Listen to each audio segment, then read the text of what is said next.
Hello guys, panibagong araw. Diyan nga po ay hahatid ko yung aking pamangkin. Gawat tuwing tanghali nga po ay hahatid ko yan. Gawat kinder nga po siya. So ayan guys, sama na naman ng panahon, umuulan. Buti na lang talaga, pinagbigyan kami ng Panginoon na ito ay tumila naman kahit pa paano. At ayan nga, ang aking pamangkin, ay sabi ko dahan-dahan dyan sa paglakad. At alam mo naman maputik, matalabsikan ka, isang kurot ka sa akin.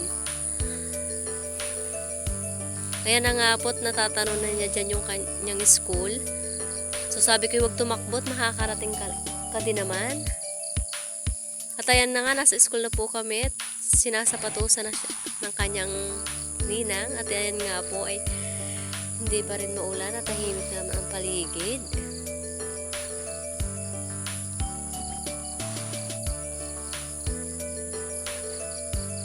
Maya nga po ay ayan na naman, umuulan na naman.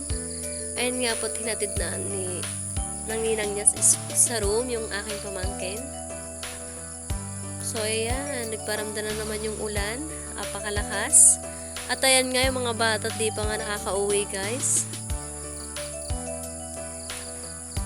Kaya po kami ay maghapong nasa school gawat may meeting po, ay nagintay na rin kami.